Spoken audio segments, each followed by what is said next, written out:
anything to do with the reforms that we did or did not do, but it has to do with the new methodology that the World Bank has been implementing over the last 2 years that seem to be shifting certain countries into clusters of their economies than others. And as a result, you have seen Rwanda scoring highest in Africa among the most registered new reforms, advancing to be number 2 after only Mauritius in Africa, still number 1 in East Africa, and improving 7 places. But the new methodology pushed Rwanda from last year's ranking of 42 now to 55, and therefore also going 62. To 62. Before we go to the methodology and bring in the other gentlemen here, how do you then explain this silence? You know, probably you could be the first official speaking for the very first time about this particular ranking. There seems to be a lot of silence at RDB about this.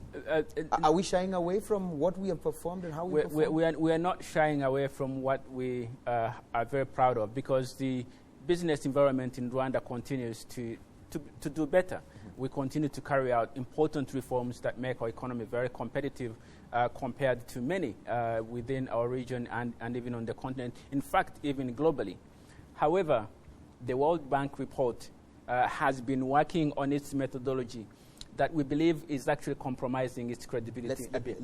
And we can talk about it later. Hold that thought before we go to the methodology. Gahamanyi, first of all, the explanation by the good CEO here that we've still performed well. Come on, we're still number 2 in Africa. We're still number 1 in the region. What are you saying? What do you mean by dropping? This is what he's saying. I think he's relatively right. But as you rightly pointed out, there's been that silence about the current rankings. Yes, we all know that this report gathers public relations around it when it is released, and it's a very important report for politicians because that's what they refer to, or that's what they cite when they are pitching for foreign direct investments and even aid within the international community and the donors. So if you have that slip internationally, it might not reflect well when you're going to pitch for these investments. Investments so and keep quiet. aid. So that's not true. Because you see, we haven't launched it here in Rwanda. You see, so this is why there's silence. No one is talking too much about it. That's correct, because there's a launch that is coming up in Rwanda. You see, what has happened is there's been a global launch, but at country level, we usually do country-level launches at a convenient time. So we are working with our World Bank partners for a convenient time later this month to have a time when we talk about the details of the ranking in Rwanda, global rankings, what it means to the business environment here. And you'll be hearing a lot about it, Gahamanyi, and you'll be participating. But Gahamanyi, before Bwanamathu comes in, is this the same scenario as to what happens when we have ranked well?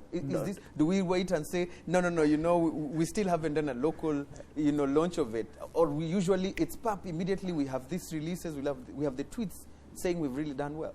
There's a bit of change in terms of the way they are responding to this report. Because when you talk to media practitioners, they'll tell you that now it's even difficult to get a quote regarding this report. So I don't know whether you have to wait for the launch of the report, country launch, in order to get a quote from an institution. And yes, like you pointed out, if you are doing well, let's talk about it. Even if you're not doing well, let's talk about it and explain the issues that surrounding that decline and slide in what we are experiencing. But what tells you that probably there's something not very right is the silence and the difficulty by journalists to get the quotes from the institution. Yes. Maybe they don't know what to say, but probably CEO would say. But before you come in, CEO, let me bring in Bwanamathu here, who's silently watching as the cookie crumbles. Gahamanyi said this is a good report for politicians. This is what they use when they're going to, discuss their case to foreign direct investors. Do you agree that this is just a good report for investors? How is it important for you, for people like you in the capital markets? Well, from where we sit, first of all, the numbers presented here by the CEO, to which you factually confirmed, are enviable from any angle because this is very good performance. And I think my colleague here will agree. But what happens also is that sometime with the media is, I don't know whether to call it fatigue. You know, if I win a gold medal every day consistently for so long, sometime when I pick it up, it might not excite him. So I think, as he says, the noise will start when the launch is done, and that is how business normally responds. It's not a scoop for them, so maybe that's why they are challenging the CEO. But the thing is, to me, this is very good performance. You feel it's a good performance. Yes. It's enviable. Yes. But CEO, there are people who are saying, listen, this is in a case of a school environment, for example, where a student has been given an exam, and of course, the exam results have come out, the student has dropped, and all they're saying is, you know what, this teacher didn't come to teach, this teacher did not show me what would... Excuses. A father would tell their child, I've paid your school fees, I've given you everything you need. Why are you giving me excuses for dropping instead of performing even better? What would you tell? I would challenge anyone to tell me any country in Africa that has done more reforms than Rwanda in the 2016 Doing Business report of the World Bank. I would challenge any other country that has advanced closer to being #1 in Africa than Rwanda. I would challenge anyone to give me any country that has been consistent being among the top reformers globally over the last 10 years than Rwanda. So Rwanda continues to be a high performer in implementing reforms that make the business environment in our country very competitive. However, the World Bank, whose report is very important to many countries, has been undergoing some methodological changes that unfortunately are interfering with some of the comparability of the rankings that we have year to year, because last year's ranking is nowhere close to being compared to this year's ranking or to the year before.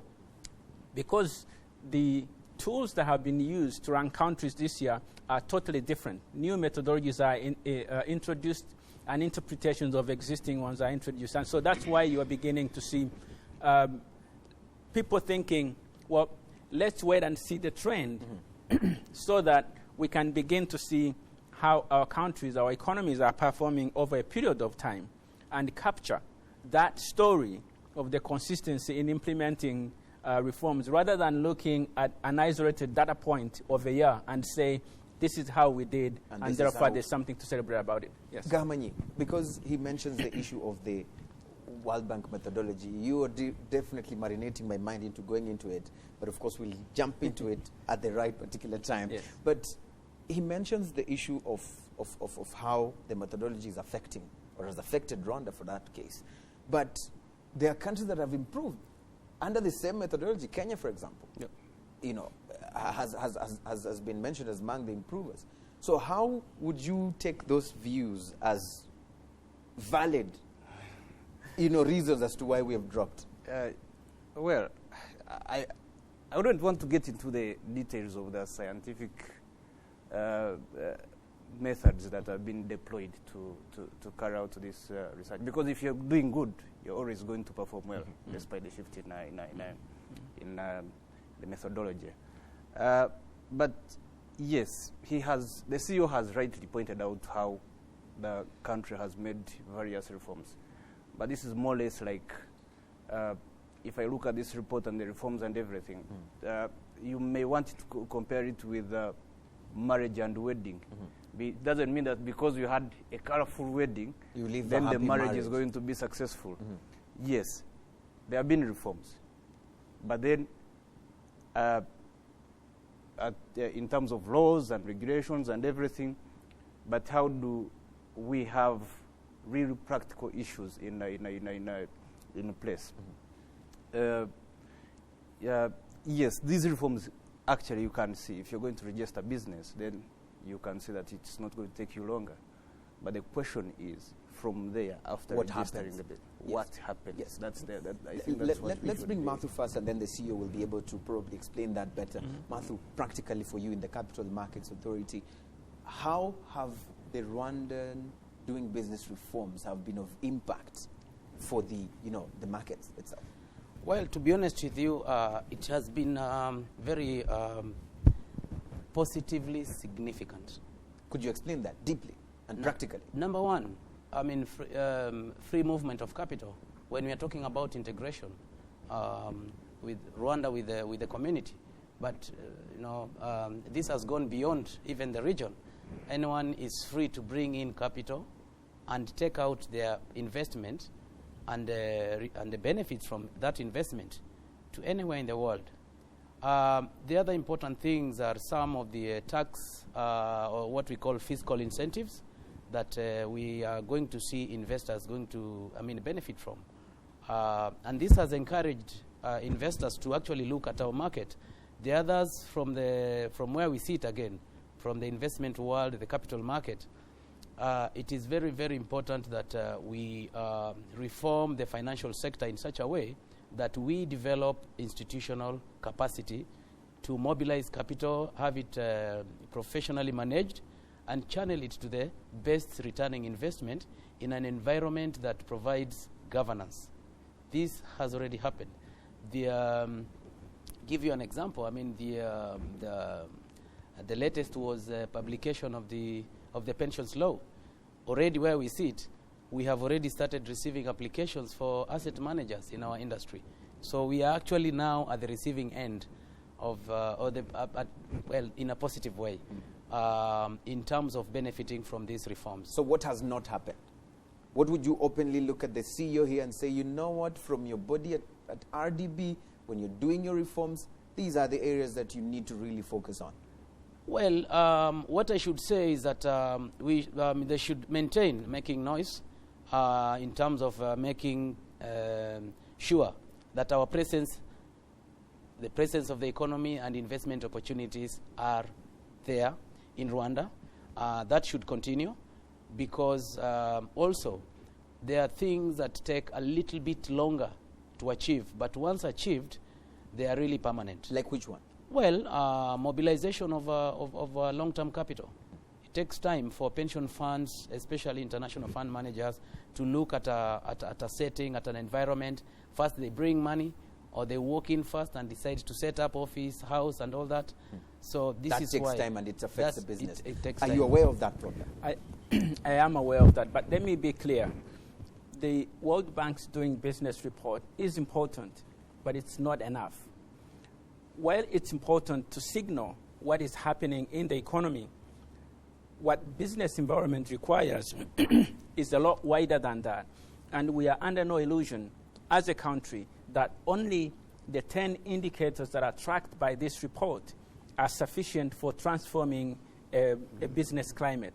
And so that's why we collaborate with many different publications, whether it's doing business of the World Bank or World Economic Forum or the Gallup polls that are continuously looking at our business environment and publishing it. But most importantly, looking at what the feedback is from the business people in our economy and translating that into the reforms that we undertake.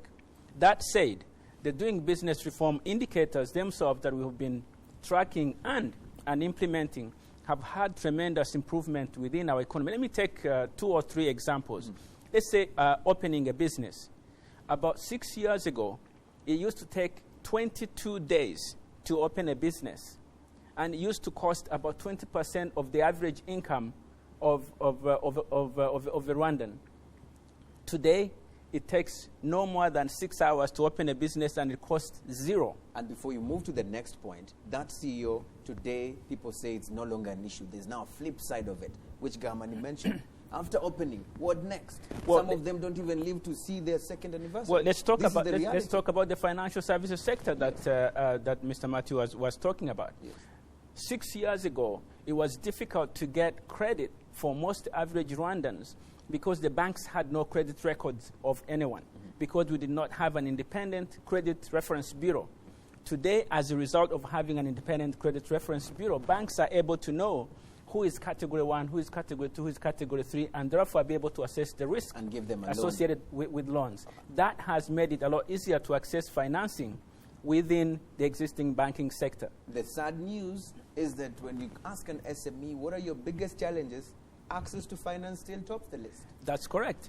because we have this in place, it has improved the access to finance, but it does not mean that now it's free access to finance. There are still some areas to cover, and we are under no illusion that we have reached the panacea of the business environment within our country. There's still some mileage to cover, but what we observe is that there is a tremendous improvement that is happening, and thus making our economy very competitive. But we continue to push to be among the top 10 reformers, among the top 10 best environments to do business in the world. And until we get there, we are not going to be satisfied. Super.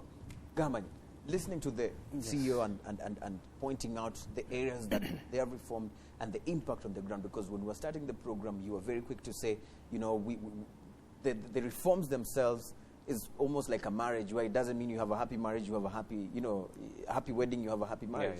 And now he's mentioning some of those areas. What are your concerns? What runs in your mind when you hear that? Let me point out a few things. Let's take an example of ease of access to electricity, for instance. Yes. And this is where this report sometimes gets it wrong. And that's why I'm saying it's a very important document for politicians to carry out their public relations work than the policymakers. You see, when they say that it's easier now to access electricity or getting connected to electricity, it doesn't mean that also reflects that people are now connected. The consistency in power supply and the cost of power that you're going to be using as a business. And you know that we have electricity challenges in this country. You know that we have probably the highest, our electricity costs are the highest in the region. So can you tell me the link between accessing electricity and getting that electricity consistently at an affordable price? Mm-hmm. Let's go to the ease of access to finance. You talk about, yes, there is the banks and financial institutions can now capture the information about their clients, the borrower and everything. Yes. But the cost of capital is still high. You see? Now, that's why I'm saying that we need to get into the real reforms rather than looking at these unreal reforms. The opposite of real is unreal. Well, I think this is exactly what you're trying to say. Let me take the generous role. Let me ask, like what reform, for example, would you like to see change that? Because you see, yes. Eugene. And this is a question also going out to the public, right? Exactly. Whoever is out there that feels that they can answer this question. But it's also an important question that yes. when we are having a debate like this, yes. that we also, when we're talking about real reforms, yes. we are also being realistic, right? Because the realistic thing is that within our economy, there are going to be some important changes that will have to continue to happen to make our economy not only competitive, but also cost-effective. And those are some of the things that we are still working on. For example, the amount of deposits, the savings culture of our people, the attitude to live within our means so that we can have more savings available within our banking sector. All those things that are cultural, but also that are individual at your level, Mr. Gahamany, at your level, Mr. Anangwe, that will all contribute to our economy to become competitive. That needs to happen. And so what we talk about is how can you be part of the reform agenda? How can we all be part of this reform agenda so that our economy can provide the kind of capital he talked also about a practical thing. Yes. That was the issue of electricity. and of course, part of the reason why we probably did dismally, poorly, according to those who are talking about the numbers, yes. of moving from one position to another, electricity, access to it, connectivity, that was part of the problem. I think on that, yes. I was tempted to intervene when Gahamany was talking. Now you can intervene. In terms of reforms, there is usually, first of all, the playing field. Mm-hmm. At this level, the World Bank has been undertaking these surveys, doing business. And actually what is happening now, up to this level, is making sure the playing field, can accommodate successful ventures. For instance, are you saying initially they were not? Yeah, because, we are making reforms so that we become responsive, okay, to the needs of development, needs of attracting investments, needs of putting appropriate governance structures in place. So even if you had a lot of money somewhere, you would not be willing to put the money if the playing field is not clear to you. And I think this is part of it. You enable someone, first of all, to be able to register a business very fast. That is the first step.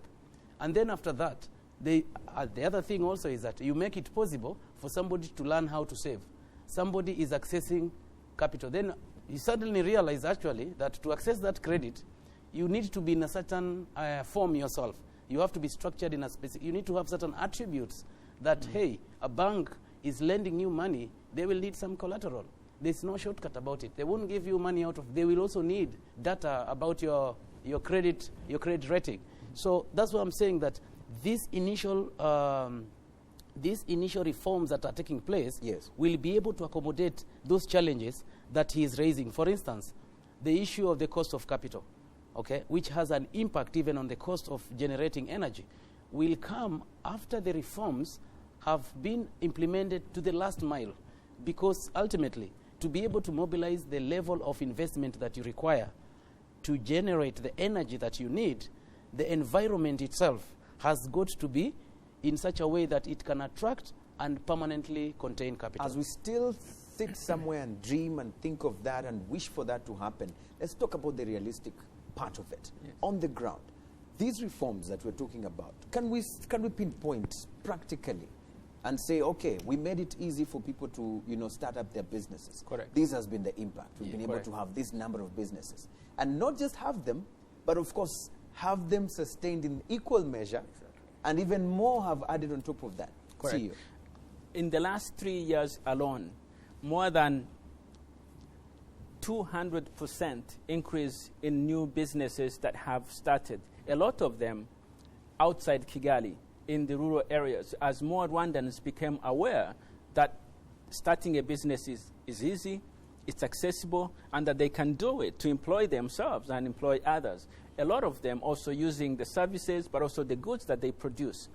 Second, we have seen a lot of people begin to access the banks as the different savings and credit schemes. Numbers, CEO, numbers. The central bank monitors what's happening within the financial services sector. Today, access to finance in Rwanda is the top in Africa at more than 75%. So these people who are complaining about accessing finance, these are people who don't live in Rwanda. That's not what I'm saying. That is people who don't live in Rwanda. Access to finance has increased so tremendously that more than 75% of Rwandans today can access finance, whether it's in a bank, in a savings and credit scheme, or any other financial intermediary they may have.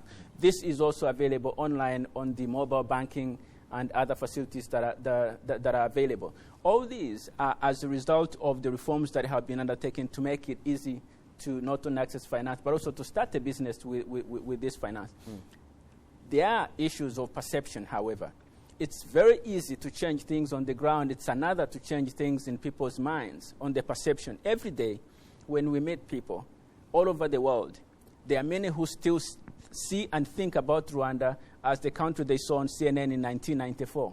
Is that true? So the perception has to change. The perception has got to change, and as globally, but also as individuals on the ground. As you talk of perception, what perception do you think these rankings now are going to be having in terms of the impact it's going to have on Rwanda's call for getting foreign direct investment, as Gahamanyi said? When we come back from the break, he'll be giving you that answer. Thank you. Of course, let's move the conversation even forward when we come back. Practically speaking, I'll be reading your comments on Twitter. All you need to do is join the conversation that many people are already joining out there. I'm seeing so many tweets coming through out there, like Janvier. I'll be reading that, of course, with some other people out here who are already tweeting. Just all you need to do is just tweet at Debate411. And of course, you can tweet me directly at Eugene Anang. We were talking about doing business in Rwanda. What's your own experience? Do you feel the reforms that the good CEO is talking about here, are they practically working for you out there? Talk to us. We'll be back in a moment.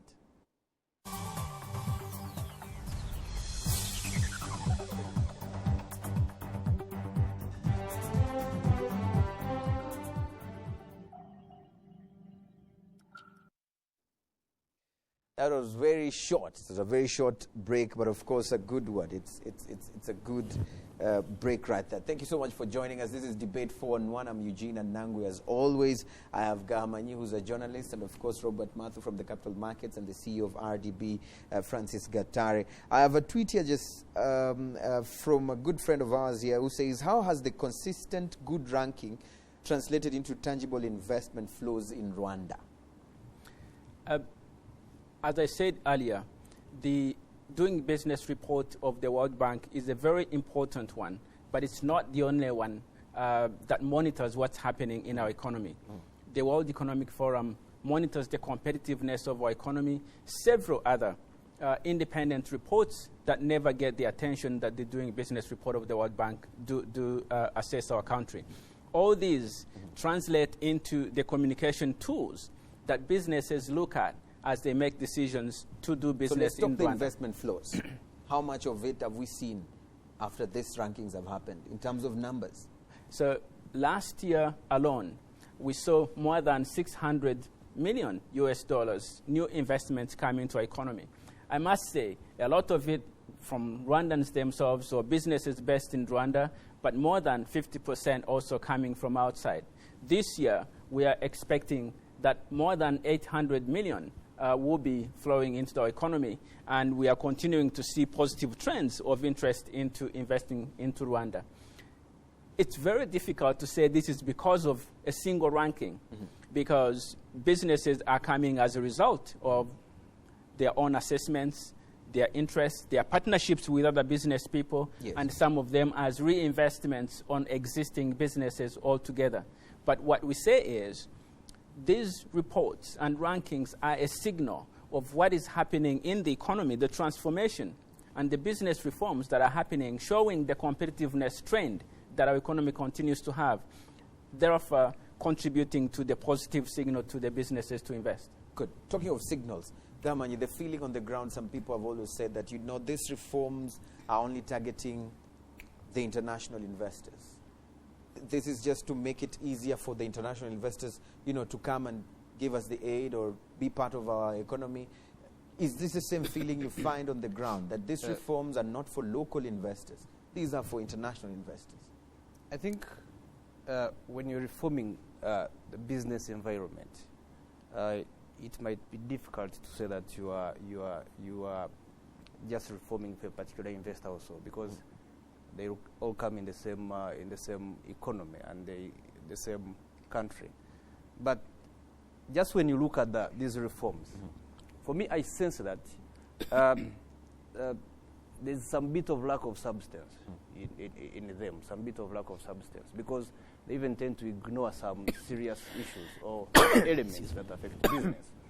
Issues to do with corruption, for instance. Issues to do with the size of the market, for instance. Issues to do with the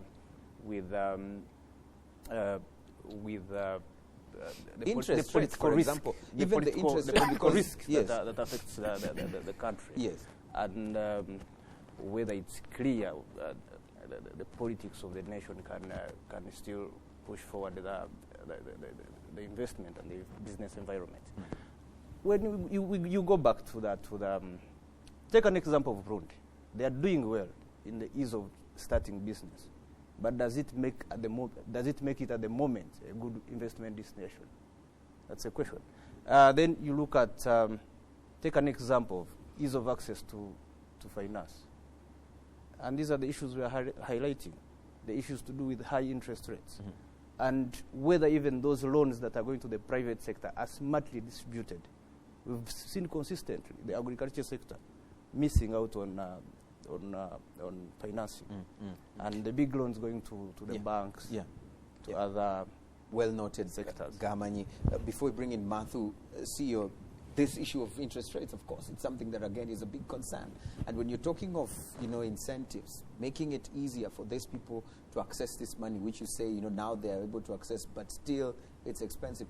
What exactly can RDB do to really deal with this issue of interest rates, the high cost of this money? What do we do here? What we are doing, Eugene, is to diversify sources of investment finance. When businesses continue to rely on commercial retail banks for long-term investment financing, it's not consistent with the business model of the banks. That's the high interest rates, because the commercial banks are tied to the deposits, and their depositors are the sources of financing to the businesses. So what you're saying is we cannot do anything about the interest rates, the commercial banks. What so we are looking for alternative sources of financing, and these are looking for international private equity firms, looking for other forms of investment financing, whether it's venture financing firms, or whether it's one of the things that we are encouraging our businesses to look into more closely is the capital markets, especially those existing businesses that are looking to expand, that can access money by registering into the stock exchange and raise public finance. Yes. Not all investments should be as a result of debt. We're also encouraging businesses to seek partnerships so that you can have others contribute equity for the longer-term investment, so you don't have to get loans from commercial banks. We are also encouraging... So there's literally nothing that RDB can do in terms of pushing for the interest rates to be reduced. The current interest rate regime has got to change eventually because the market requires that to be. This is an advice you're giving. This is an advice. Can you say that as RDB, we are saying that you sit in cabinet, high positions out there, are you able to influence this as RDB in terms of reform? No. You cannot influence the interest rates that the commercial banks change. Only the central banks and the commercial bank through the lending relationships can do that. And that's the policy framework. And the central banks are working hard to contribute into the development agenda of our countries by looking at how to also use their own existing resources to contribute to development. But in a free market, as it is, you cannot legislate interest rates that commercial banks should be charging, because it also costs them through their depositors. However, we create a conducive environment for more savings to happen, for more deposits to happen, more long-term deposits to be available, thus making it easy for the commercial banks to lend at more affordable interest rates. And he mentions the need to work now closely with the capital markets. But the important thing again is that we have people out here who still don't even know about the capital markets. For example, Janvier here on Twitter says, what's the plan of Capital Markets Authority to have to make known itself? I'm just reading directly how it has been written in terms of awareness creation. So how do they see that we can leave the commercial banks and work with you because the interest rates here are just too high, yet they don't know about you? Yeah, thank you. That's a great challenge, and it is not unique to Rwanda. Not being known. Yes, it's not unique to Rwanda. It's not unique to Rwanda. And because it's not unique, we are fine with it. We are not fine with it. Yes. That's why I'm saying it's a challenge, and what we are doing about it is to drive public awareness, public education. But as we educate the public, we also, based on the good business environment, encourage more skilled capital market practitioners. So the challenges are at both levels. At the level of being able to come up with innovative products, and also at the stage where these products are able to be accessed because they are known by the consuming public. So being an investment market, people go through stages. Knowing capital market is one, having savings actually to invest in capital market is another, and also having structures in place that would be able to mobilize this long-term savings. So, however, to respond to that question, yes, we are working very hard and working together with other stakeholders, and we always work very closely with RDB in terms of making these new alternative sources of capital known out there. Are known out there. Do you think they're working hard enough to give us this alternative that the CEO is saying? This is what I'm saying. Let's go back to the aspect of financing. Yes. The access to finance, because it's a very critical aspect of doing business. Yes, there are all these alternatives, but you're telling us that now lenders have access to information, and even borrowers have access to information. Now, the question is, if we still have access to information, why do banks or lending institutions or financing institutions, they still need collateral? Immovable collateral, by the way. In this era, you're still using immovable collateral. But the deputy vice governor was on this show, and she said that right now banks are accepting movable collateral. TVs, cows, pigs, they can accept it. For long-term capital, real investment capital. Yes. Not just consumer loans. Is it possible? I highly doubt. Now, and this is what we have to go through when you're going to reform the entire business environment. And it also goes back to the ability to mobilize these savings, especially even banks, to mobilize deposits. Why can't Rwanda, the Social Security Fund, tap resources from the informal sector? Today, they only capture resources from members of the working class, employed in offices and what. But the informal sector is not. The informal sector is left out. Those are the reforms that you want to see taking place. Are you going to add this in your list? Because it's not even in the World Bank, areas. Yes. Are you going to put it as a focus? The informal sector. Let me first address the issue of financing, Eugene, because it's very important that people understand a lot of principles of financing. Because you see, it's important that entrepreneurs realize that accessing financing for investment is not accessing free money. Because sometimes people confuse it and think that to access financing means you must be getting free money for you to use as you wish. It's important that also as we talk about streamlining accessing to financing through the banks, that entrepreneurs also understand the importance of actually studying their businesses, understanding when to get debt and when not to get debt, when your business needs expansion, when your business needs to be sustained at that level so that you can have a strong presence on the market, so that when you borrow more, there is a period of investment when you may not be getting the revenues to cover that, and you are not getting into problems. And so as the government plays its role in improving access to financing, we also continue to tell entrepreneurs, be prudent in the way you use money that you borrow.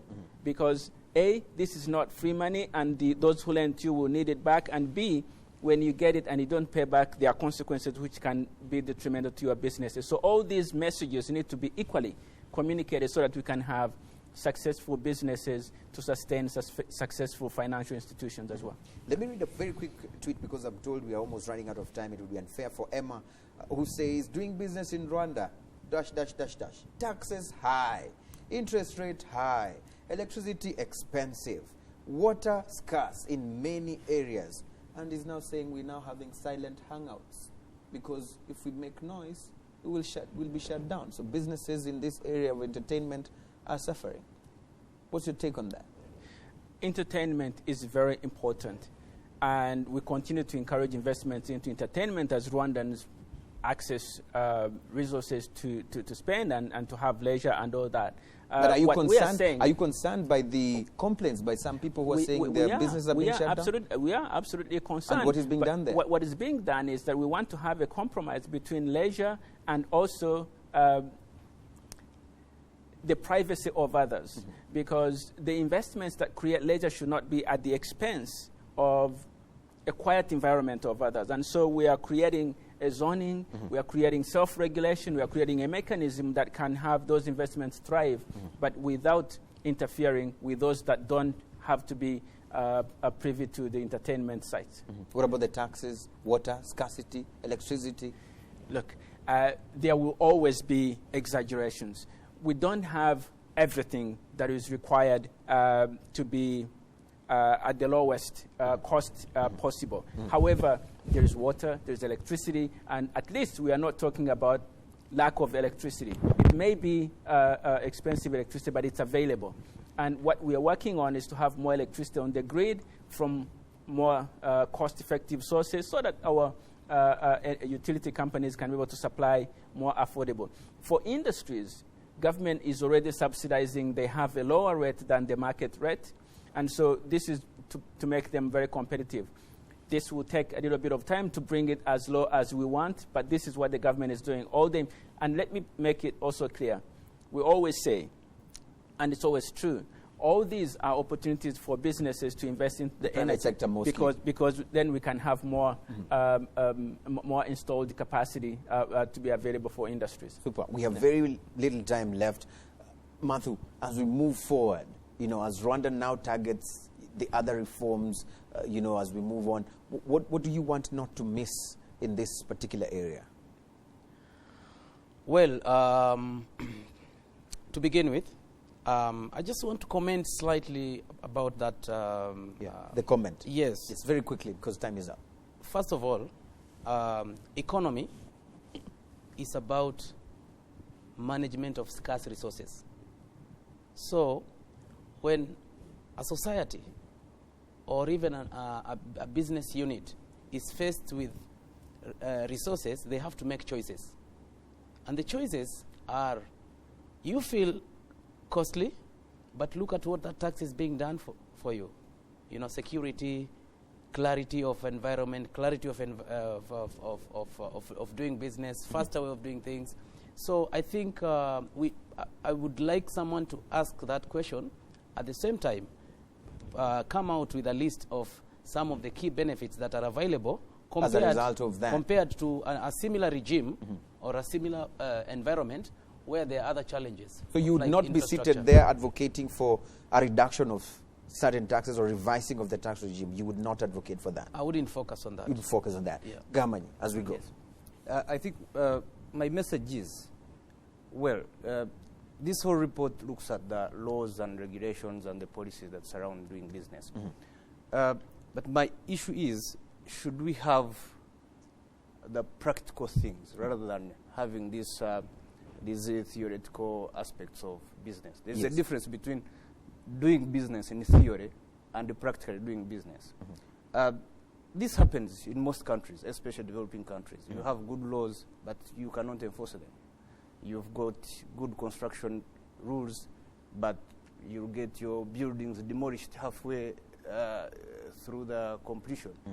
Or you have laws that are protecting investors, and then the following day you'll see businesses being attached by, or even being seized by particular government. So in a nutshell, what's your point?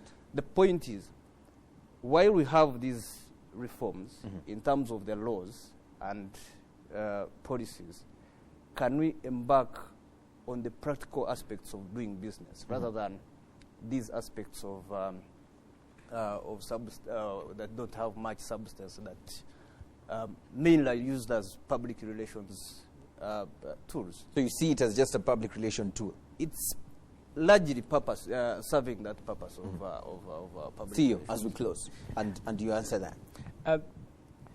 The World Bank's Doing Business report is important, and we have taken a choice as a country to track that and also to carry out reforms that are consistent with the indicators that it captures.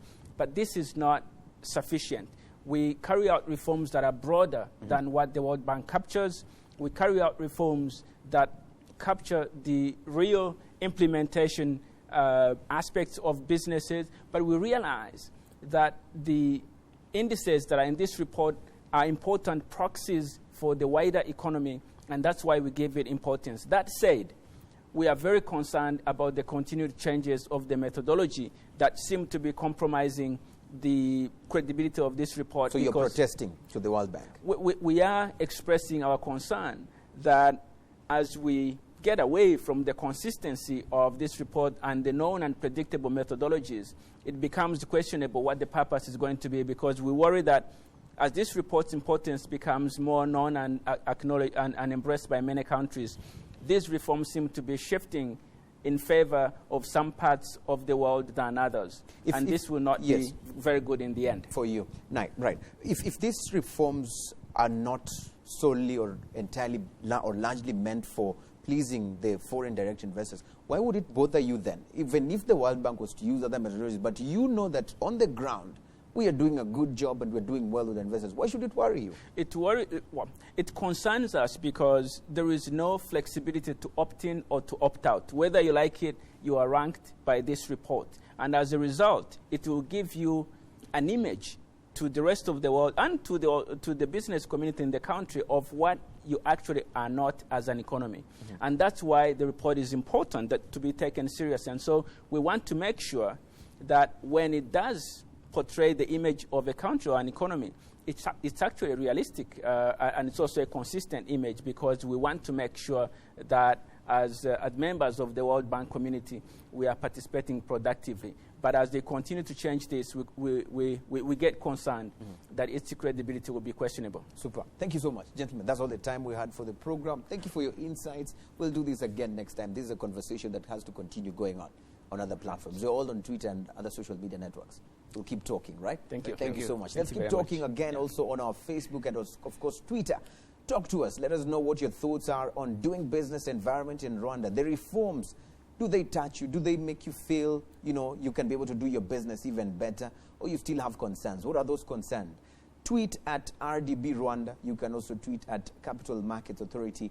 And, of course, you can tweet me at Eugene Anangwe and at Debate411. And we'll be able to keep this conversation going on other platforms. My name, as always, is Eugene Anangwe. See you on Wednesday. We're talking about housing in Rwanda.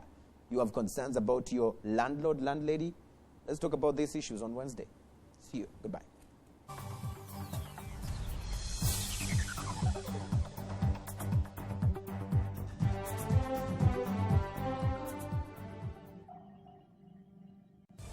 This is an EA production.